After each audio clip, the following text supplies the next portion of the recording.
को जो है एक यज्ञ विश्वजीत यज्ञ करवाया और विश्वजीत यज्ञ संपन्न करने पर एक रथ मिला, घोड़े मिले, पताका मिला और एक धनुष मिला।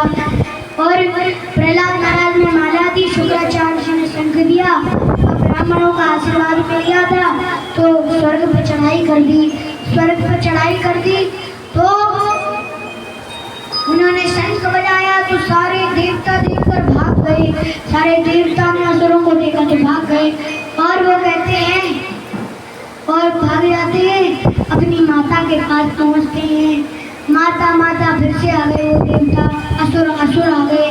देवता जाते हैं माता अदिति के पास तो अदिति माता बड़ी दुखित होती है। यहाँ शुक्राचार्य कहते हैं यदि परमानेंट करनी है तुम्हें अपनी सीट तो फिर तुम्हें क्या करना है, 100 अश्वमेध यज्ञ करने पड़ेंगे। अब 100 अश्वमेध करवाने लगते हैं शुक्राचार्य जी। यहाँ जो अदिति माता है कश्यप जी से पूछकर पयोव्रत करती है और 12 दिन का पयोव्रत किया। फिर भगवान प्रसन्न होते हैं। भगवान प्रसन्न होते हैं तो फिर भगवान कहते हैं ठीक है मैं तुम्हारे यहाँ वामन के रूप में आऊँगा। तो इंद्र के छोटे भ्राता वामन देश से उपेंद्र नाम का पड़ गया। बोलो उपेंद्र भगवान की। अर्धरात्रि में भगवान वामन का जन्म हुआ। बोलो भगवान वामन की।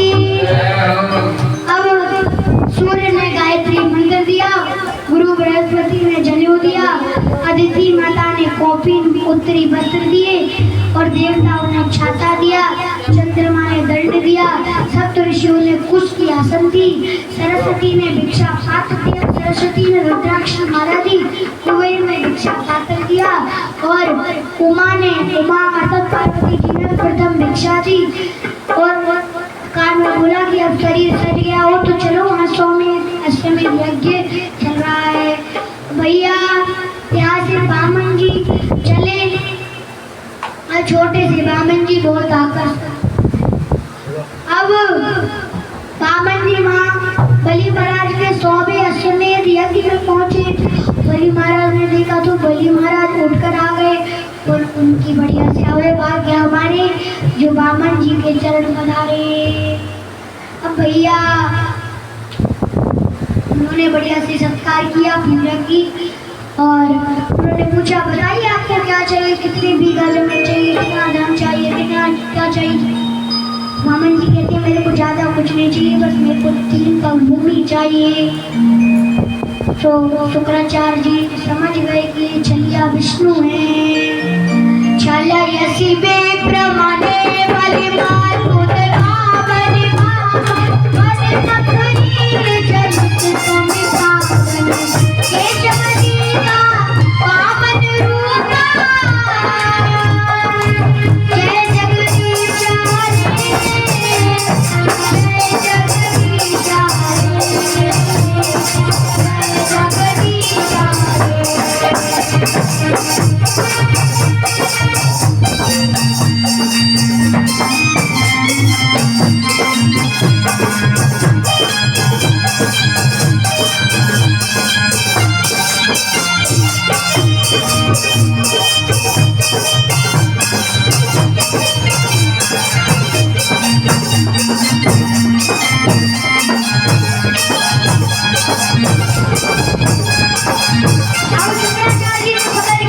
जय जगदीश हरे जगदीश उनको बताया कि इसको मत देना 3 पग भूमि, ये 3 पग भूमि सब ले जाएगा, ये चल कर ले जाएगा। शाला यसी बेत रमाने वाली मार उदरा बनी बने नखरी में जलित कमी पावन के जगदी का पावन रूप जय जगदीश हरे जय जगदीश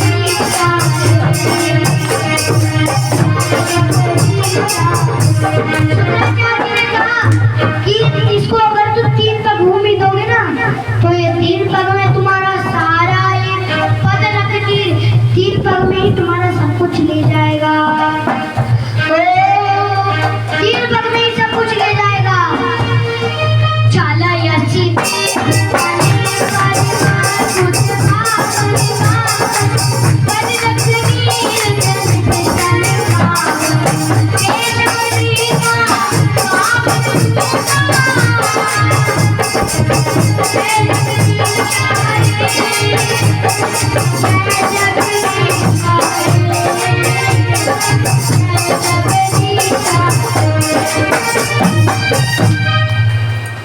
अब जैसे ही ऐसे कहा पर बलि महाराज कहते हैं, अरे वाह, मेरे कितने सौभाग्य है कि भगवान मेरे से लेने आए हैं।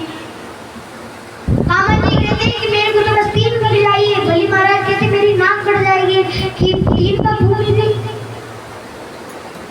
अच्छा चलो, आपको 3 पग चाहिए तो ऐसे ही कामत देव कहते नहीं नहीं, संकल्प करो।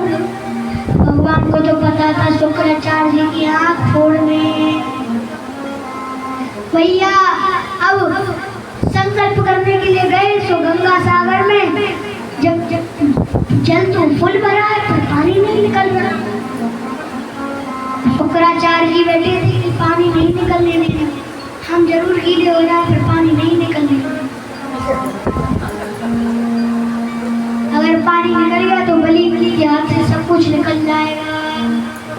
शुक्राचार्य जी बैठ जाते हैं, भगवान समझ जाते हैं। भगवान कहते कोई दिक्कत नहीं, उसके आसन लेके आए, कुछ न सोचने से लेकर निकाला और कहा कि कुछ बच गया होगा हम कर देते हैं उसको। भैया गंगा सागर के उस होल में डाला और एकदम फिक्स मारा और शुक्राचार्य की आंख फोड़ दी। शुक्राचार्य जी कह रहे भैया इधर तो गीले ही हो रहे थे, अब तो पीले भी हो गए। अब भैया शुक्राचार्य जी निकल आए कि भक्त और भगवान के बीच में नहीं पड़ना चाहिए। संकल्प किया और जैसे ही संकल्प किया तो वामन देव ने पहले चरण में नीचे के सारे लोग नाप लिए, अतल वितल सुतल तलातल महातल रसातल पाताल। दूसरे पग में भगवान ने ऊपर के 7 लोग नाप किए, धूप वस्वा जना तपा महार लोग और सब लोग। अब 2 पग में सारा सब कुछ नाप लिया। भगवान कहते हैं अब बलि तुम तो 3 पैर टिक रहे थे, अभी तो 2 ही पैर हुए। भैया 3 बिगाड़ा काम बिगाड़ा, पर यहाँ काम नहीं बिगड़ेगा। यहाँ भगवान और भक्त के बीच में प्रेम चल रहा है। अब भैया यहाँ देखा बलि महाराज ने कही मेरा भी तो ये क्षेत्र है, मेरा शरीर क्षेत्र है, मेरे सिर पे रख दो। बलि महाराज की पत्नी समझाती है कि ये शरीर भी तुम्हारा नहीं, ये शरीर भी किसका है? भगवान का है। तो तुम क्या हो? फिर भगवान तो हम भक्त पर अधीन, भगवान तो भक्त के अधीन है। भगवान ने बात लिया, डांट लिया, सब कुछ कर लिया, फिर भी बलि महाराज का विनम्र भाव देखकर भगवान बड़े प्रसन्न हो जाते हैं और भगवान उनको सुतल लोक का राजा बना देते हैं। चले यसी विक्रमणे बलि महाराज होते कामने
भगवान भक्त के अधीन है, आम भक्त पराधीन।